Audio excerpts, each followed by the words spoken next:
Merci à tous d'être venus pour ce premier débat de l'année du Cercle européen de la sécurité. Élection quand le risque cyber s'invite dans la partie. Alors il y a à peu près 2 mois, quand on a réfléchi sur un sujet du cercle, on s'est dit tiens, ça serait pas mal de parler de la cyber dans les élections. On commençait à avoir pas mal d'informations sur les États-Unis, sur ce qui s'était passé aux États-Unis. Il commençait à y avoir aussi certaines informations qui passaient sur ce qui pourrait arriver en France et en Allemagne, puisque ce sont 2 pays européens où il va y avoir des élections très importantes cette année. Bon, mais c'était un sujet un petit peu chaud, mais sans plus.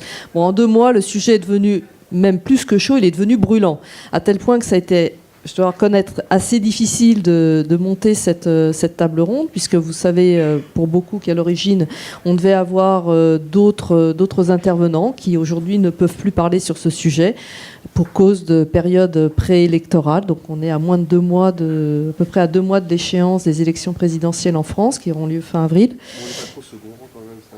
Ah non, mais au contraire, je suis ravie que vous soyez tous là. Non.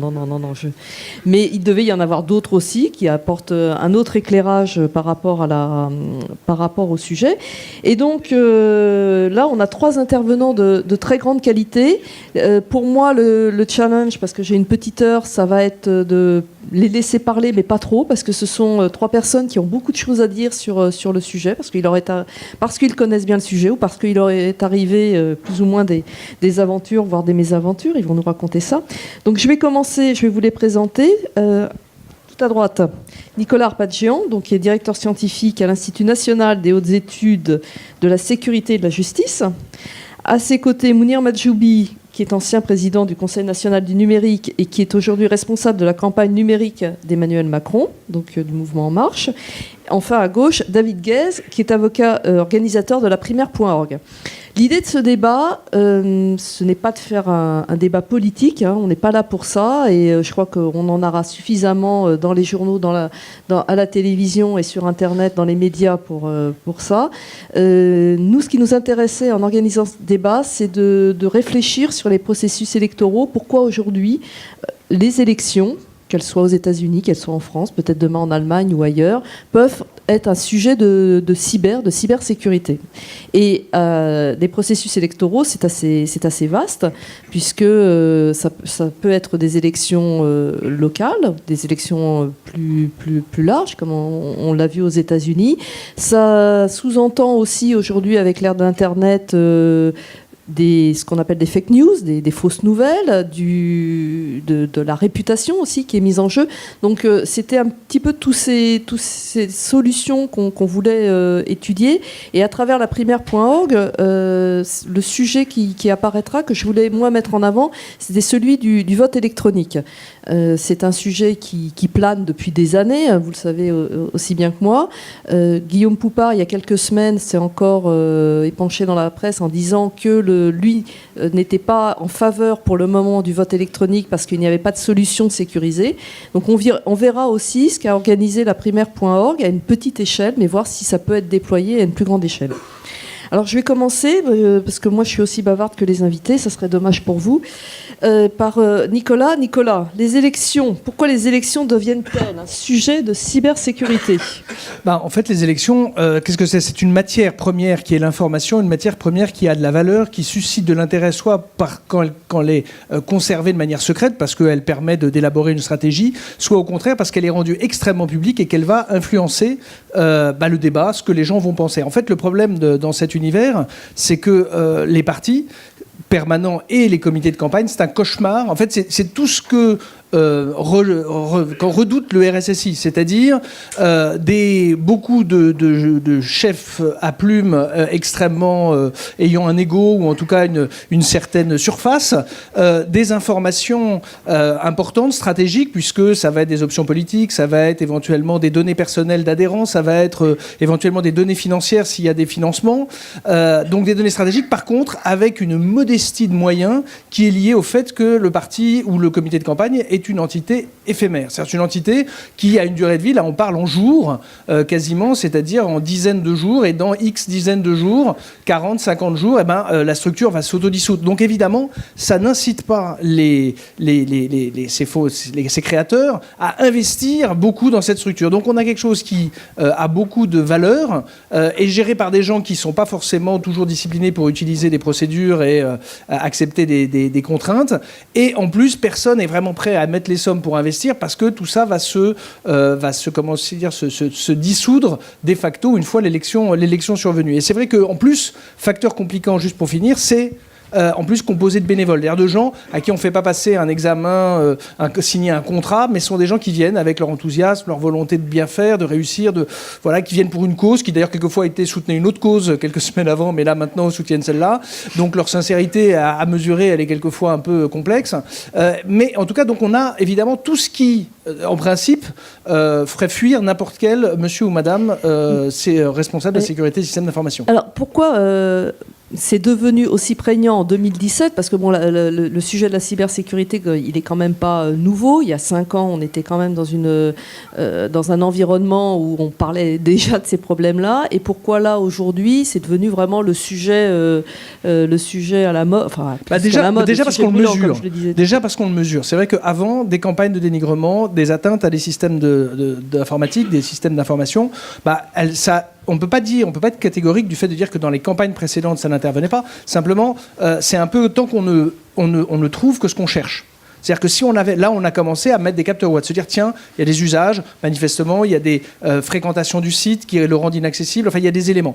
Et à partir du moment où on se met en posture d'être capable de mesurer sa sécurité, ou en tout cas de l'éprouver, on cherche et on trouve. Ce qui est certain, c'est que évidemment les campagnes de désinformation, alors là on va bien distinguer l'atteinte au système informatique. Je rentre dans le système pour ce qui est arrivé dans le Parti démocrate, prendre des informations et il s'avère les rendre publiques. C'est pas tellement quelquefois l'adversaire, il prend l'information et il essaye de composer sa stratégie en connaissant le jeu de l'adversaire. Là, c'est pas le cas. Je prends les informations, je les rends publiques de manière à affecter l'image que les internautes et lecteurs ont de cette personnalité. Et puis l'autre chose, et tu as commencé à l'évoquer, c'est un autre volet de cette cyber-insécurité, c'est les campagnes de dénigrement, de désinformation, avec tout le savoir-faire des réseaux sociaux d'amplification de l'information. En tout cas, ce qui est certain, c'est que le volet sécurité, ou en tout cas protection de l'information, il se met d'autant plus qu'à fur et à mesure que cette fois-ci, il n'y a pas un candidat, une équipe, un relais qui n'ait pas appuyé son action politique et son action médiatique sur les systèmes d'information. C'est la vraie transformation numérique que donc on évoque dans les entreprises. Évidemment, elle a affecté maintenant le monde politique qui doit s'appuyer sur des plateformes pour fédérer une communauté, diffuser des idées, en parallèle d'un monde médiatique avec son temps de campagne, ses budgets et effectivement ces structures extrêmement figées. D'accord. Alors, encore une petite question avant de passer la parole à Mounir. Est-ce que, selon toi, tout ce que l'on a vu là ces derniers temps, que ce soit en France et surtout aux États-Unis, est-ce que ça menace le processus électoral ? L'élection. Est-ce qu'en tant que citoyen, parce que on est tous ici citoyens, nous allons presque tous voter dans 2 mois, et puis de toute façon c'est un processus démocratique. Est-ce qu'on peut avoir des craintes ? Deux choses. L'élection, on est bien d'accord qu'on parle là de la campagne électorale et pas de l'élection. L'élection, c'est-à-dire n'a pas été aux États-Unis contesté. C'est-à-dire le nombre de bulletins de vote n'a pas été, le processus physique électoral n'a pas été mis en cause. C'est important de le dire, c'est bien la campagne qui a été polluée. Après, effectivement, peut-être les opinions publiques qui ont été façonnées, mais en tout cas, l'élection à proprement parler, le processus, lui, n'a pas été considéré comme étant attaqué. La deuxième chose, et c'est, je trouve, assez symptomatique, est un sujet qu'il faut porter à la réflexion, qui est que le Parti démocrate, le président Obama, assume officiellement qu'il y a eu des campagnes d'influence, que celles-ci ont eu un impact, c'est-à-dire qu'elles n'ont pas été vaines. Malgré ça, même Hillary Clinton n'a jamais demandé l'annulation du scrutin ou le fait de rejouer l'élection. Donc on est dans une situation un peu ambivalente où tout le monde conçoit qu'il y a eu une atteinte au système informatique du DNC, donc la structure de tête du Parti démocrate, qu'il y a eu des campagnes de fake news. On l'a bien vu avec l'exemple symbolique de ce jeune qui est allé avec un fusil dans une pizzeria de Chicago, pensant que c'était là où se réunissaient les amis pédophiles d'Hillary Clinton, et prêt à tuer tout le monde. Donc il y a bien la traduction physique d'une information qu'il avait glanée sur Internet.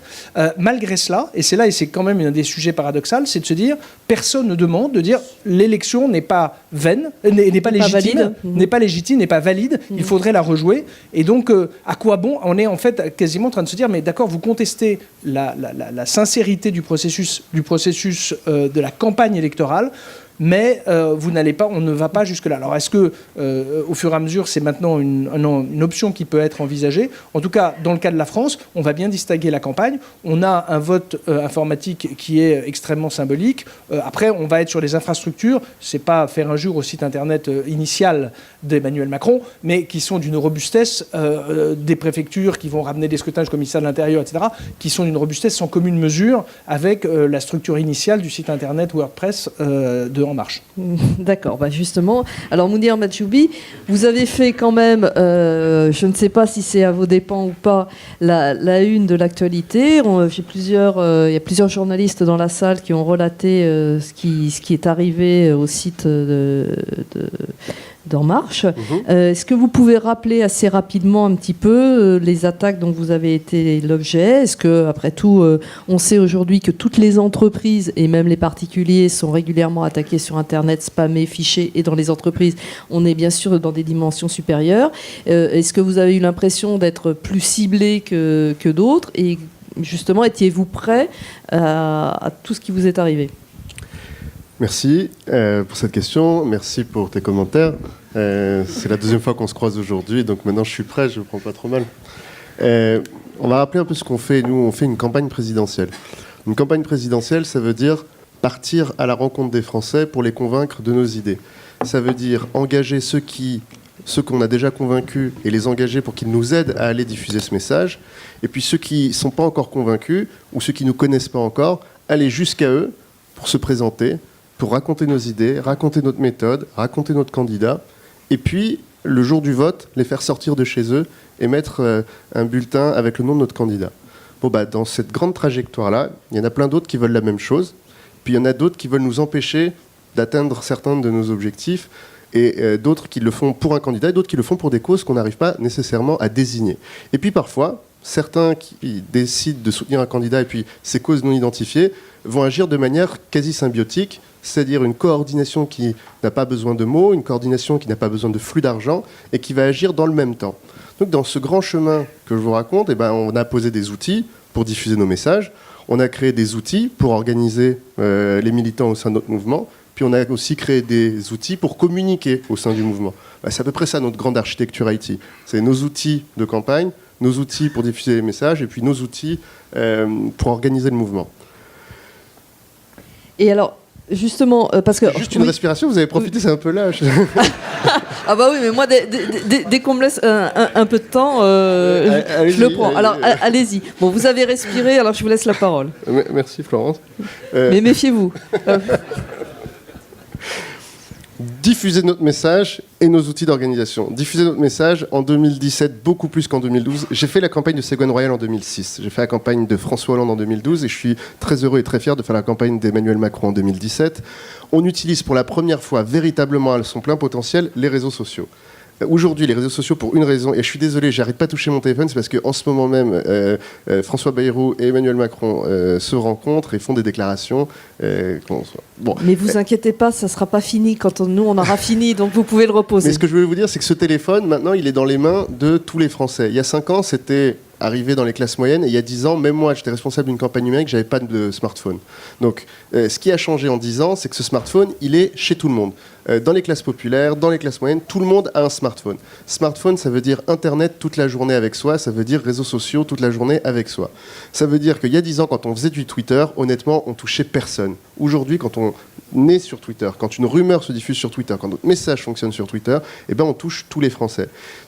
Les réseaux sociaux, c'est le premier lieu de la désinformation et le premier lieu des attaques qu'on subit, d'attaques organisées, d'attaques symbiotiques, avec des sources alternatives de médias qui produisent des informations, des pieces of content, des morceaux de contenu, qui sont ensuite massivement diffusés par une galaxie plutôt composée de gens d'extrême droite et de trollbots dont on ne sait pas qui les organise, les finance, les pilotes, qui sont d'une nouvelle génération, ces trollbots. C'est des comptes sur Facebook et sur Twitter qui sont créés par des êtres humains parce qu'ils sont intelligents. C'est-à-dire que ça prend des profils d'hommes, de femmes, ça écrit une bio, ça a une tonalité, ça retweet pas automatiquement n'importe quoi, ça retweet un certain angle de contenu et ça crée sa propre audience.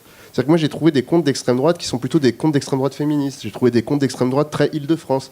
Et ce qu'ils ont pour particularité, c'est d'être animés à la fois par des êtres humains et par des bots. C'est-à-dire qu'ils mass-tweetent régulièrement toute la journée des contenus, ils font de la curation de contenus quasi automatisés, notamment des contenus issus de Russia Today France, de Sputnik News France et d'autres sources alternatives, et ils s'auto-retweetent dans une galaxie entre eux. Et ça, c'est les attaques qu'on a par le dessus. Et puis il y a les attaques par le dessous, celles qui concernent nos outils. Donc on a parlé de notre site. Mais honnêtement, oui, on avait un vieux WordPress pas mis à jour. Pas mis à jour depuis 4 mois et demi. Mais qu'est-ce qu'on fait dans ces cas-là ? On s'assure que derrière, il n'y a rien d'important.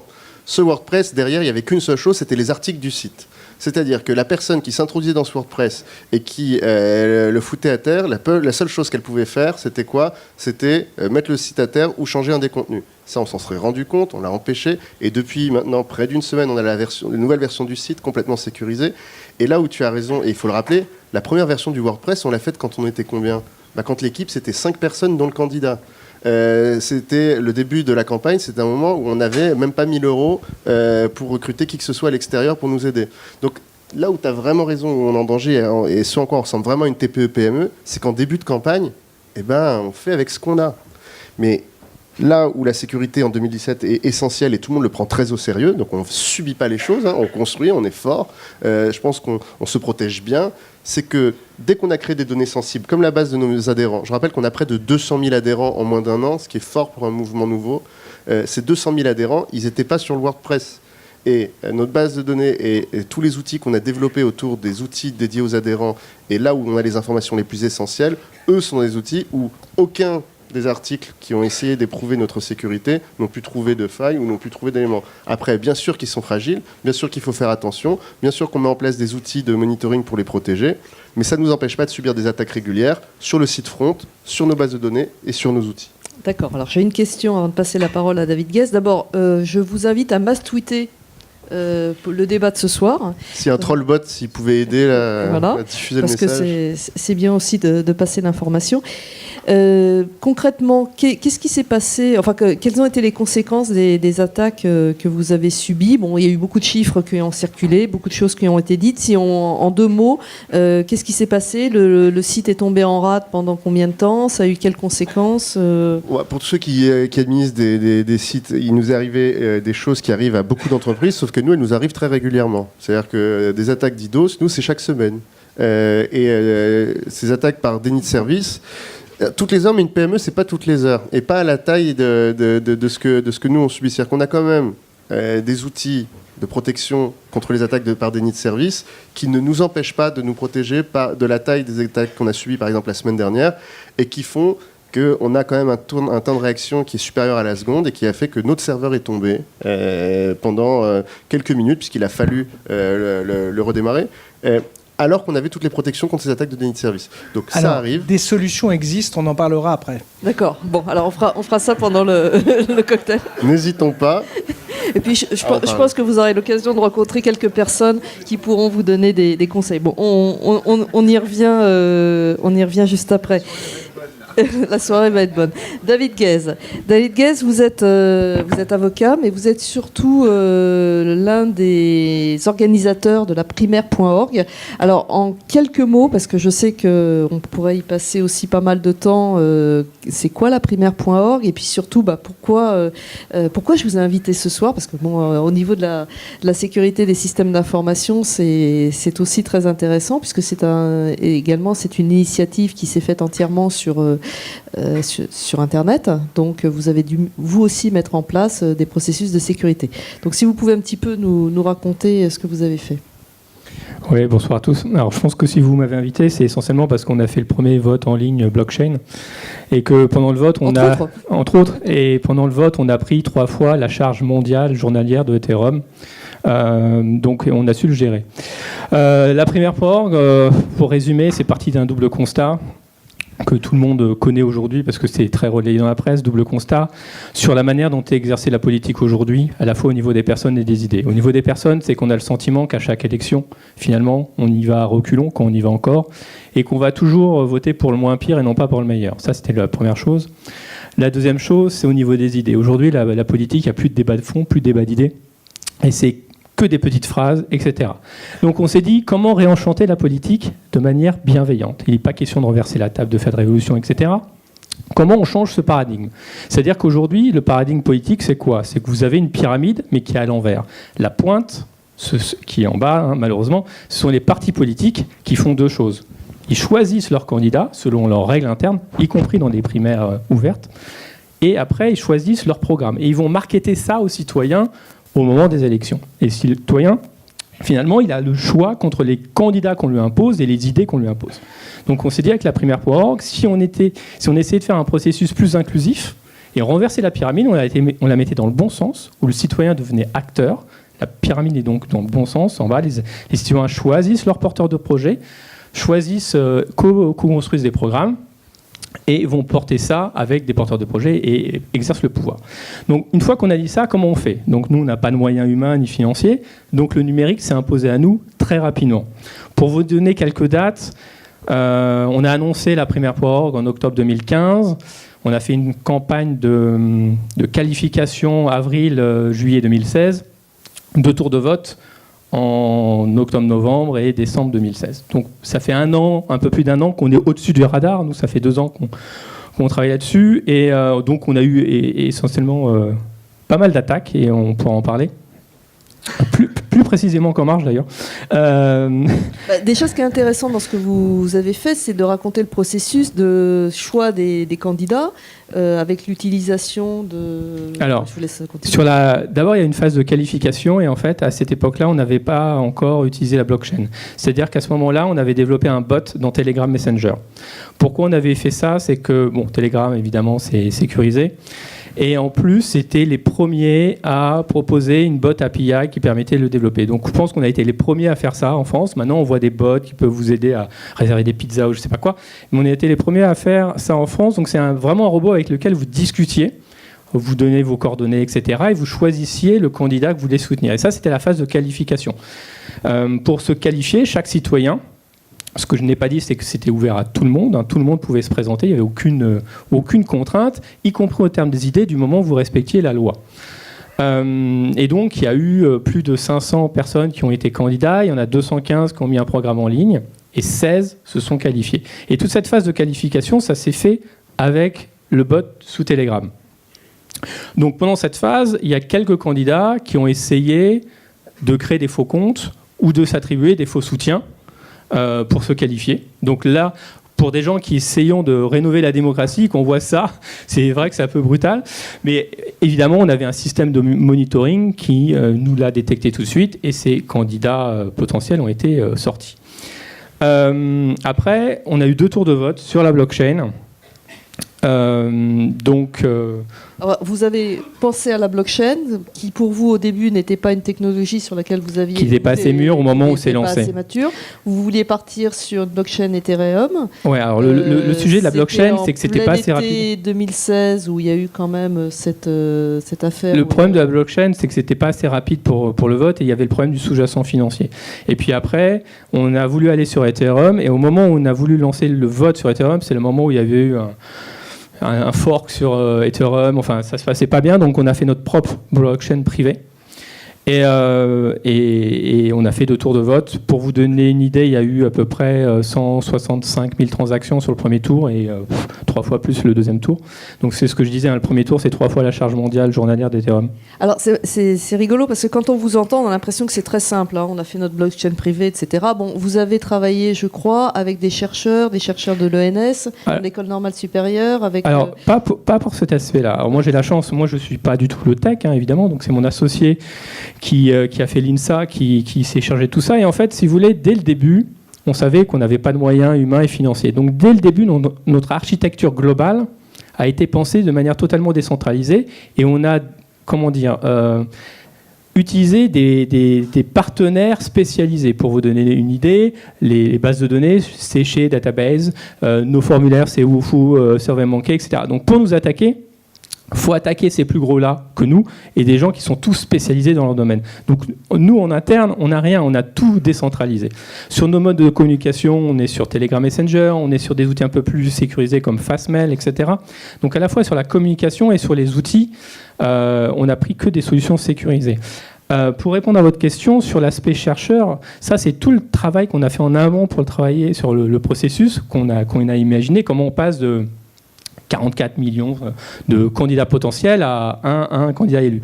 Donc on a beaucoup rencontré des chercheurs, des mathématiciens sur un système de vote, en analyse de données, des sondeurs, etc. Et surtout, il y avait la question, c'est comment on demande aux gens de voter quand il y a trop de candidats. Parce qu'au moment où on fait ça, on ne sait pas si vont se qualifier 10 candidats ou 50 ou 100.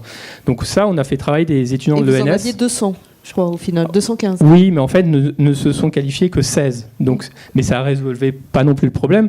Donc on s'est dit, on va créer des lots de candidats. Et pour ça, on a travaillé avec des étudiants de l'ENS et de l'IX pour nous faire des algorithmes et pour faire des simulations statistiques. En gros, l'algo, il dit quoi ? Voilà, j'ai 16 candidats, je vais piocher dans les 16, 5. Et après, il va recalculer automatiquement qui doit aller chercher pour que, à la fin du vote, en fonction du nombre de votants, etc., chaque candidat ait été vu un nombre comparable de fois. Donc on a fait un papier de recherche là-dessus, il y a un autre papier qui va sortir bientôt.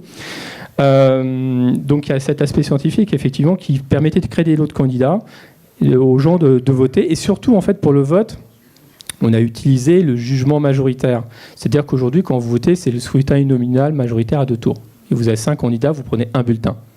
Le jugement majoritaire vous permet de voter et de noter chacun des candidats qui se présentent à vous, et vous lui attribuez une mention de très bien à insuffisant. Et ça, c'est pas nous qui l'avons inventé, c'est 2 chercheurs au CNRS, Rida Lariki et Michel Balinski, qui sont aussi à l'IX, qui considéraient par la plupart des chercheurs, y compris des prix Nobel, comme le mode de scrutin le plus représentatif de la volonté des électeurs. Donc en fait, la primaire prorogue, c'est ça, c'est une mine d'innovation démocratique et technologique, le bot Telegram, la blockchain pour le vote en ligne, et les attaques, parce que c'est ça aussi qui vous est arrivé. Vous avez été quand même, vous le disiez là tout à l'heure en préparant, mais nous on est une TPE, et en fait il y a eu une débauche de moyens contre nous, qui est incroyable. On a été assez étonnés parce que ils ont déployé des ressources énormes pour nous attaquer. Vous savez pas ? Il y en a un qu'on a identifié clairement, tout au début. Les autres, on n'a pas cherché parce qu'on a autre chose à faire. Mais en gros, on a eu quoi comme attaque ? On a eu les attaques classiques pour faire tomber le site. On a eu des attaques destinées à, je dirais, pourrir notre base d'inscrits pour discréditer, je pense, l'initiative et le nombre d'inscrits. Parce qu'aujourd'hui, on est quasiment à 140 000 inscrits, quelque chose comme ça. Alors qu'on n'a pas de surface médiatique et autres. Donc je pense qu'il y avait cette volonté-là. Au moment des qualifications, j'en ai parlé, il y a des candidats qui ont créé des faux comptes avec des numéros virtuels, etc. et des faux comptes sur Telegram, ça on l'a vu aussi. Et au moment de la blockchain, en fait, on a eu du vote sur la blockchain, on a eu 3 types d'attaques. Première attaque, ils ont voulu se forger une identité pour nous remplacer et donc en fait faire des faux électeurs et bourrer les urnes. La deuxième chose, on a eu des attaques de brute force où ils ont voulu prendre le contrôle des serveurs. Donc là, c'est de mémoire, c'est plusieurs dizaines de milliers d'IP qui ont fait dizaines de milliers de tentatives de connexion à la seconde. Et des attaques assez classiques vers nos propres comptes de réseaux sociaux, email, etc. Aucune de ces attaques a réussi. Pour les raisons que je vous ai évoquées, on a super sécurisé toute l'infrastructure, que mon associé sait faire ça, et qu'on a eu recours à des gens vraiment spécialisés. Et surtout, même s'ils étaient rentrés, le vote dans la blockchain est inaltérable. On a je ne sais pas si tout le monde sait comment fonctionne la blockchain, mais le hash qui est envoyé quand quelqu'un vote, c'est enregistré en local, et le hash est envoyé dans la blockchain, et le hash, il a une seule existence, et il est détruit automatiquement. Donc on ne peut pas dupliquer les clés, on ne peut pas refaire des clés, etc. Et surtout, même s'ils étaient rentrés et qu'ils avaient créé des faux électeurs, on a développé, ça c'est une recette interne, un système antifraude, qui en fait, pour faire simple, c'est une analyse statistique des métadonnées. On a plus d'une cinquantaine de paramètres qui nous permet de voir tout de suite s'il y a des IP pas clairs, s'il y a des gens qui votent trop. Enfin, il y a plein de paramètres. Ça, je ne peux pas le dévoiler en revanche parce que c'est vraiment notre secret sauce. Mais on a le système de antifraude derrière qu'on a développé pour en plus. D'accord, merci. J'aurais encore quelques questions tout à l'heure. Nicolas, je voulais qu'on revienne. Tu as dit tout à l'heure, attention, il ne faut pas confondre processus électoral, enfin la campagne électorale, et les élections. Alors c'est vrai, mais en même temps, on a entendu notre ministre des Affaires étrangères qui s'est ému des attaques. On avait ce matin un comité de défense à l'Élysée. Alors on n'a pas encore les... Pardon ? Oui, c'était ce matin. Oui, c'est un conseil de défense dont on devrait avoir les résultats demain. Monsieur Poupard s'est ému aussi, lui, pour sa part, sur de possibles dangers. Bon, on sent quand même, malgré tout, même si tu nous dis, les élections présidentielles devraient être très bien sécurisées, on sent quand même qu'il y a une tension, qu'il y a des risques. Ah oui, mais la tension, elle porte sur le contenu, sur l'information. Elle ne porte pas, pour l'instant, sur l'intégrité du vote. Enfin, c'est important de le dire quand même, parce que ça prouve, pour l'instant, encore la structure étatique fonctionne dans sa continuité et l'intégrité du scrutin et de la comptabilité des votes. Par contre, d'ailleurs, qui est aussi, on peut le constater, un argument pour continuer à voter physiquement et pas forcément se précipiter. D'ailleurs, Guillaume Poupard, de mémoire, n'est pas emballé par le vote électronique, et je partage tout à fait son point de vue. Malgré ce qu'a raconté David Guez. Disons que je vais me ranger à l'analyse du cryptographe, directeur général de l'ANSSI, qui effectivement déconseille de poursuivre dans cette voie-là. L'idée de la campagne, elle est importante. Pourquoi ? Parce que effectivement, ce qu'évoque Jean-Marc Ayrault dans sa réponse quand il répond à un parlementaire à l'Assemblée nationale aux questions d'actualité, c'est de dire, en fait, l'idée étant qu'on pollue. Et c'est là où la société de l'information, elle est technique, mais elle n'est pas que technique, elle est également sur l'information numérisée accessible à des gens à partir d'une connexion Internet. Elle est effectivement dans le fait de pouvoir polluer le débat, façonner l'orientation d'un débat, et même si on l'évoquait, le fait de passer du temps à évoquer la vie intime d'Emmanuel Macron, ça façonne le débat. Pourquoi ? Parce que pendant ce temps-là, on ne parle pas de fond. Et donc on voit bien que c'est pas totalement annexe, et c'est ce qui fait qu'en termes de capacité à échanger sur des propositions opérationnelles sur la fiscalité, l'emploi, etc.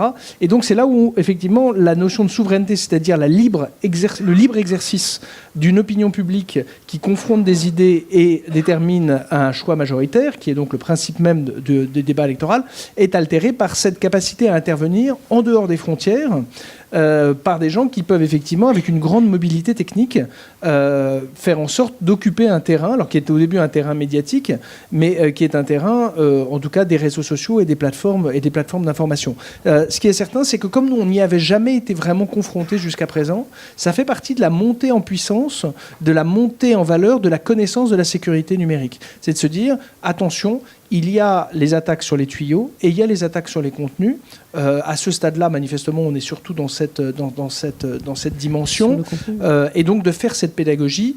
Moi, je pense qu'un des bons arguments, alors je ne sais pas quel sera le candidat élu, mais en tout cas, ce qu'il faut souhaiter, c'est que ce débat, cette prise en compte de la sécurité numérique, soit la préparation d'un terrain favorable pour, en termes de politique publique, ça a déjà été le cas, mais que ce soit quelque chose qui, même dans les entreprises, en tout cas, se banalise. On voit que c'est quelque chose qui devient envisageable, qui est une réalité concrète. On l'avait déjà eu dans des opérations élaborées, complexes.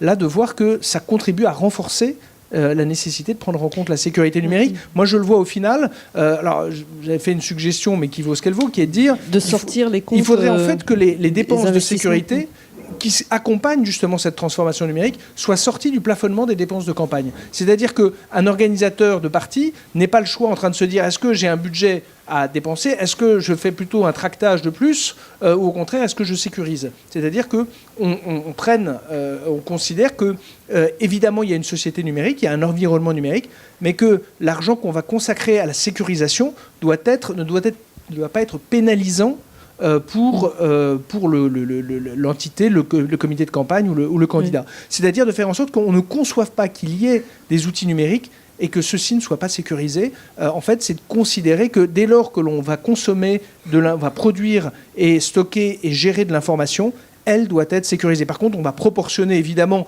en fonction de ce que l'on va vouloir et protéger, mais je pense que c'est un des éléments qui doit instiller l'idée qu'il ne doit pas y avoir d'organisation numérique sans sécurité. Si je te comprends bien, c'est presque sain ce qui s'est passé finalement, parce que ça a été l'occasion d'une prise de conscience c'est l'occasion d'en faire un sujet. Après, la mise en place de mesures de sécurité. Ça ne fait pas une règle de pédagogie. On ne peut pas souhaiter, c'est le principe de mettre la main d'un enfant sur une plaque brûlante en disant comme ça tu te rappelleras la prochaine fois que c'est dangereux et qu'il fallait pas le faire. Bon, c'est un mode de pédagogie, mais enfin qui n'est pas forcément à recommander, à dupliquer.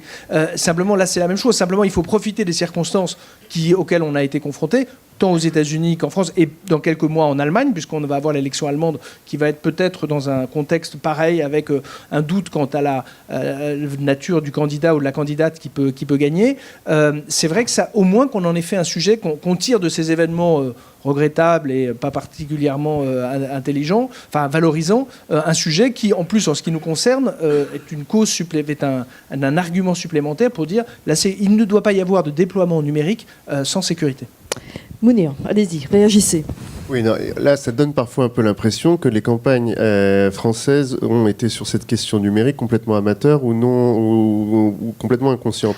Je rappelle que toutes les équipes de campagne aujourd'hui sont à un niveau de sécurité assez élevé. Nous sommes à un niveau de sécurité très élevé.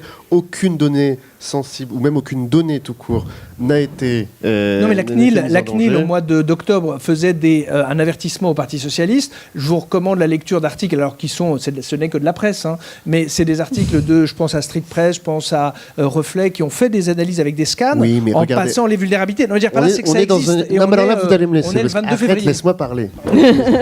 Non, mais tu répètes ça pour la troisième fois de la journée. Oui, ces scans de... Si on n'habitait pas ensemble, ce serait ça. Je vais vous séparer, arrêtez de vous chamailler. Ces scans de vulnérabilité, si on les prend spécifiquement, ils sont non exploitables, non utilisables. Moi, je peux faire des scans sur tous tes sites de chez toi, tu vas voir, il y a des vulnérabilités qui sortent. Là, revenons-en. Revenons-en à l'essentiel.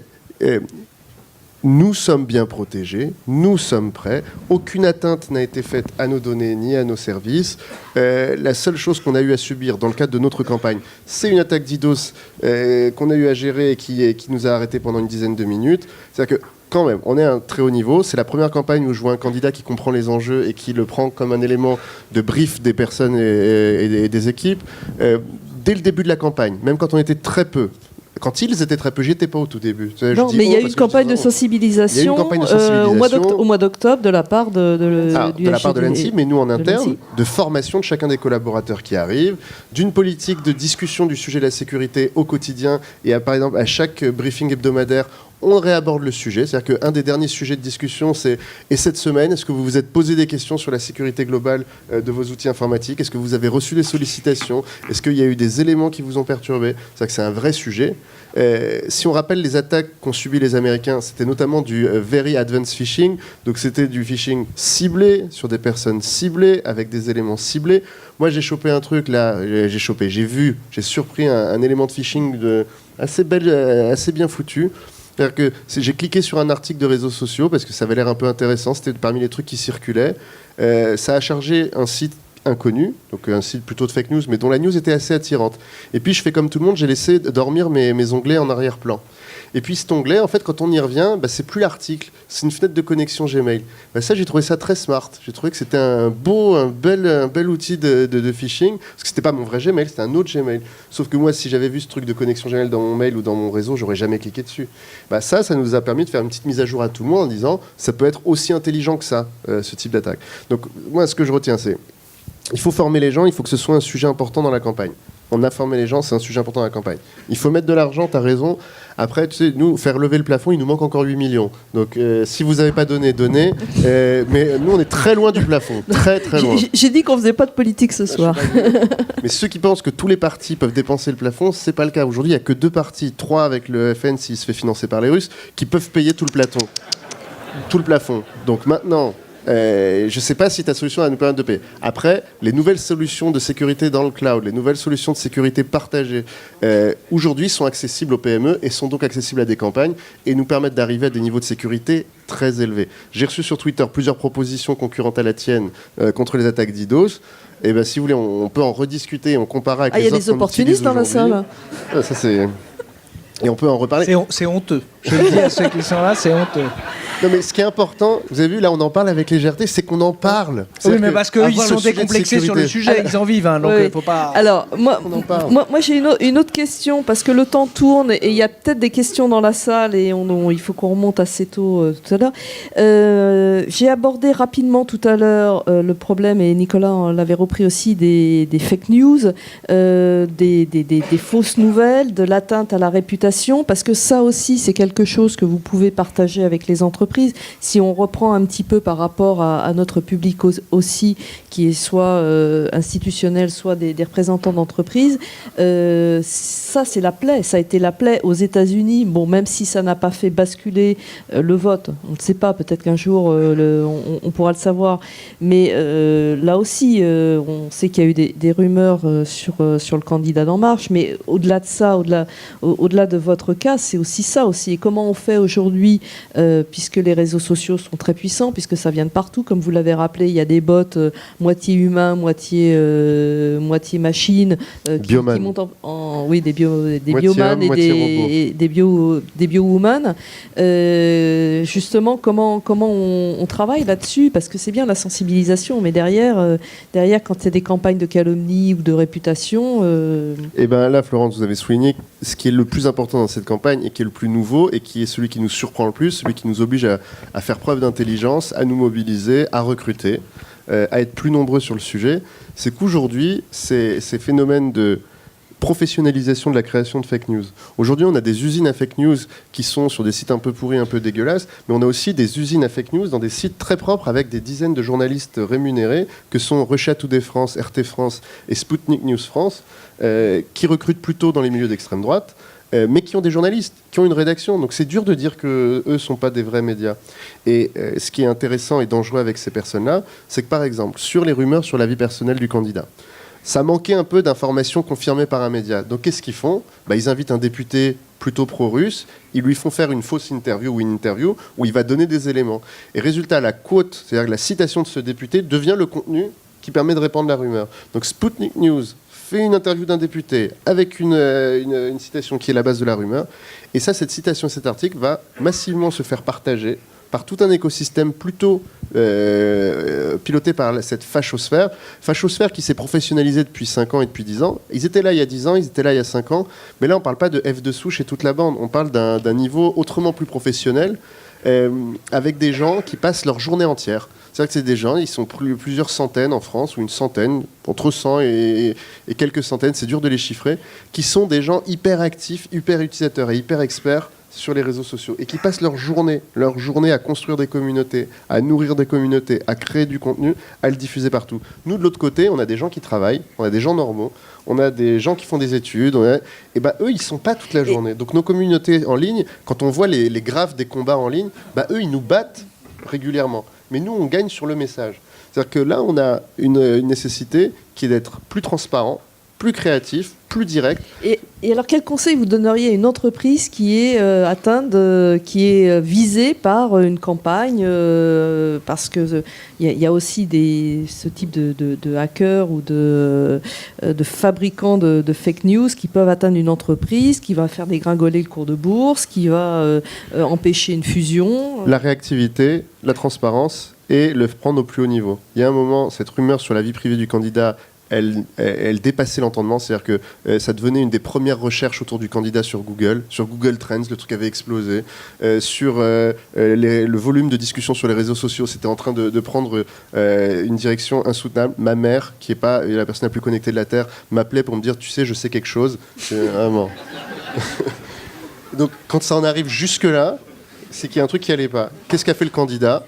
Il a décidé un soir de dire, écoutez, vous allez entendre plein de choses dans cette campagne, mais je vais faire un petit bilan sur tout ce que vous avez déjà peut-être entendu. Résultat, en 3 jours, plus aucune recherche sur Emmanuel Macron, vie privée, plus aucune recherche sur Emmanuel Macron, partenaire supposé, et plus de contenu partagé sur ces sujets-là. Il y a un moment, la full transparence, la prise en main directe par le leader sur un sujet, ça peut tuer une rumeur. Et ça, on va pas le faire à chaque fois, parce que quand tu fais ça, tu donnes beaucoup d'importance à une rumeur, mais celle-là, elle nous avait dépassé, elle était déjà très au-dessus de nous. Donc il fallait y aller violemment, et il fallait rendre les coups. Très bien. Donc on sait que maintenant, Madame Majoubi est un de vos curseurs importants. Ma mère envoie des conseils, elle me fait « Donnez-lui un poste, c'est très bien, allez-y, continuez ». Ma mère est la meilleure politicienne du monde. Bon. Merci. Je vais poser une dernière question. Alors on change un petit peu, on revient sur la primaire.org. Alors malgré ce qu'a dit tout à l'heure Nicolas sur ses doutes concernant le vote électronique, moi je voulais savoir la solution que vous avez mise en place pour désigner un candidat dans le cadre de la primaire.org. Bon, vous avez à peu près, ça quand même, c'est une solution qui s'est étendue sur, calculer 0,5% du corps électoral en France, 150 000 personnes, 160 000 personnes. Est-ce que selon vous, elle pourrait être reproduite à grande échelle ? On est au début du chemin, donc on ne peut pas s'attendre à avoir 4 millions de votants, une initiative qui est portée par 2 bénévoles. Faut être lucide. Sans moyens humains, sans moyens financiers, avec peu d'aspects médiatiques, on a du mal à embarquer les gens. Et on a quand même quasiment 150 000 inscrits. Donc c'est quasiment du niveau d'En Marche et on n'a pas du tout la même médiatisation d'En Marche. Donc, vous êtes là avec non, mais je parle des médias, télé, etc. 200 000 adhérents actifs. Ouais. Et donc, c'est un long chemin, c'est un changement de processus. Donc, il y a aussi le côté de convaincre les Français qu'on peut faire de manière différente et que les partis politiques ne sont pas la panacée et qu'il est peut-être un peu temps de faire de manière différente. Donc, il y a un travail d'éducation, mais je voulais revenir sur l'aspect coût. J'entends, c'est très cher, etc. J'entends, il faut sortir les dépenses techniques du plafond des dépenses de campagne. Moi, je trouve ça hallucinant d'entendre ça, parce qu'en fait, ça coûte pas cher quand on sait bien le faire. Et nous, ça nous a coûté... L'idée, c'est pas 60 000 euros. L'idée, c'est pas ça. C'est que ce ne soit pas un argument et que ce soit considéré pas comme étant un luxe, mais que ce soit considéré comme quelque chose de natif. C'est-à-dire qu'il est possible... Non, mais bien sûr, mais que ce soit quelque chose, qu'il n'y ait pas d'arbitrage financier à faire en disant je vais peux pas tout le faire mettre, parce que je vais tout sur mettre une dans la campagne à campagne. 40 millions d'euros, 60 000 euros me semble pas... Peut-être, très bien. Et c'est pour ça. Le problème, c'est que ce ne soit pas un élément qui soit un frein d'une quelconque manière. Le sujet, que c'est pour les partis, les entreprises ont tendance à faire leur prix x4. Et non, parce que on s'en moque. On s'en moque puisque c'est les frais de campagne. C'est ça le sujet. Parce que c'est publié au Conseil constitutionnel. Non, ça, il ne faut pas faire l'anti... Non, c'est pas la peine. C'est publié au Conseil constitutionnel, donc ça veut dire qu'on a les données. Donc l'entreprise qui ferait ça ferait vraiment de la contre-productivité. Un avocat peut-être, mais pas une entreprise. Bon, allez, on arrête là. Monsieur est avocat, je te rappelle. Ah mince, je l'ignorais. Encore un mot avant que je propose des questions de la salle. C'est bon. Donc, pour l'instant, c'est une initiative qui va mûrir. Et puis, on se donne rendez-vous dans 5 ans ? Non, mais pas dans 5 ans, tout de suite, puisqu'on fait la même chose pour les législatives.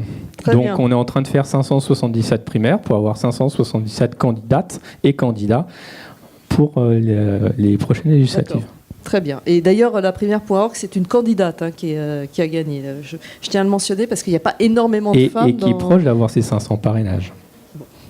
Parrainages qui seront donc ouverts officiellement demain ou ce soir. Alors, on va s'arrêter là pour le débat. Est-ce qu'il y a quelques questions ? Oui. Alors. Moi, j'aimerais juste savoir quels sont les sites de fake news de gauche. En fait, sur les fake news, on en a appelé dans notre tribune à la responsabilité de plusieurs personnes. La responsabilité de l'État, responsabilité des plateformes, responsabilité des médias, responsabilité des citoyens. Parce que pour répondre à votre question, aujourd'hui, il n'y a personne qui est bon pour vous répondre. Ce n'est pas un sujet de recherche, il y a peu de chercheurs qui publient là-dessus. Ce n'est pas un sujet des plateformes. Facebook fait pas, alors qu'ils sont les premiers à avoir toutes les données sur ces faux sites, fait pas un listing de tous ces sites d'information. Google, qui annonce toutes ses bonnes volontés, met pas en place de dispositifs actifs de lutte contre ces fake news.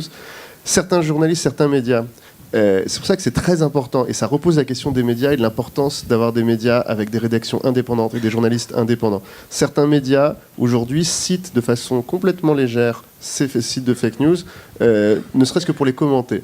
Il y a aussi une façon de parler des sites de fake news sans les citer, sans citer le contenu de leurs informations, sans citer le contenu de leurs rumeurs, et qui est essentiel. Et vous avez raison, il y en a plus à l'extrême gauche qu'à la gauche, plus à l'extrême droite qu'à la droite, mais chacun en a créé sien. Fillon a créé 3-4 sites de fake news contre Macron, il y a Ridicule TV, il y a tout cela, si vous voulez les regarder, vous pouvez les voir. La Fachosphère, ils en ont fait une 30aine. Il y a un truc qui est mi-extrême gauche, mi-extrême droite, qui est lesriches.info. Vous pouvez aller voir tous ces sites-là. C'est des sites où, quand on regarde les conditions générales, il n'y a pas de nom. C'est des sites qui ne disent pas où c'est hébergé. C'est des sites où, quand on check l'IP de temps en temps, elle change. C'est-à-dire que c'est jamais hébergé, toujours pareil. Souvent, tu as un service de DNS qui est parmi les services de DNS où on n'a aucun contrôle, qui sont dans aucun pays. C'est-à-dire que il y a plein d'indices à chaque fois qui nous permettent de sentir assez bien ce que c'est que ces sites. Le plus compliqué de tout, c'est RT France et Sputnik News. D'accord. Ils n'ont absolument aucune différence apparente d'un vrai média. Je tenais à rappeler quand même qu'il y a de plus en plus de médias qui mettent en place des codex, des sites de... Et c'est bien dommage que ce soit sur eux qui ait la responsabilité des moyens. Des solutions aussi pour déceler ces fake news et ces fausses informations. Les médias font aussi leur boulot. Plutôt bien pour la plupart. Est-ce qu'il y a d'autres questions ? Profitez-en, parce qu'on l'a avec nous. Alors... C'est une question naïve. Quand on participe dans un bureau de vote au dépouillement, on voit bien que pour donner rapidement les résultats, le chef de bureau, il envoie par SMS. Alors je vois que la primaire.org déjà utilise Telegram. Il y a d'autres solutions chiffrées. Enfin, est-ce qu'il n'y a pas des solutions plus sécurisées à mettre en œuvre ? Parce qu'à l'heure actuelle, vous dites tous que le résultat de l'élection lui-même ne sera pas contestable et pas attaquable. Nicolas, tu veux répondre là-dessus ? Non, enfin là, la transmission par SMS, elle est envoyée aux partis, elle est envoyée aux amis, aux gars l'ex-RG qui n'existe plus, à ça. Mais c'est pas la transmission du ministère de l'Intérieur. C'est-à-dire que c'est purement indicatif. C'est pas la remontée au ministère de l'Intérieur ne se fait pas par ce biais-là. Enfin ça, c'est une information qui est envoyée après, qui va peut-être remonter par capillarité jusqu'au candidat, au ministre de l'Intérieur, ou par amitié, enfin par des raisons informelles. Mais on n'est pas là dans le juge technique, enfin l'opérateur technique de l'élection qu'est le ministère de l'Intérieur. C'est pas ce mode-là de remontée de l'information. Enfin, ça se fait pas par SMS sur le portable perso de l'adjoint au maire. Merci. Une autre question ? Alors, je vois pas bien, mais bon. Alors si on a plus de questions, on va s'arrêter là. Avant de se quitter, j'ai quand même une petite information à faire. D'abord, remercier les trois intervenants parce que je pense qu'on a eu un débat de très bonne qualité. Je voulais aussi vous annoncer, on l'avait plus ou moins annoncé pour ceux qui étaient là lors du dernier débat, dernier cercle, que DG lancerait un Grand Prix des RSSI. Donc je voulais vous dire que ce Grand Prix des RSSI, il va bien voir le jour très bientôt. Les candidatures sont ouvertes à partir du 1er mars. Donc le dossier de candidature, le règlement seront accessibles en ligne sur le site de DG. Voilà, donc j'espère que vous serez nombreux à candidater. Les heureux lauréats, puisqu'il y aura quatre prix, seront primés et seront récompensés lors des assises de la sécurité au mois d'octobre. Sophie, tu n'as rien d'autre à ajouter ? Non, rien à ajouter. Très bien. Alors, je vous remercie. Je vous invite à monter là-haut. Merci encore.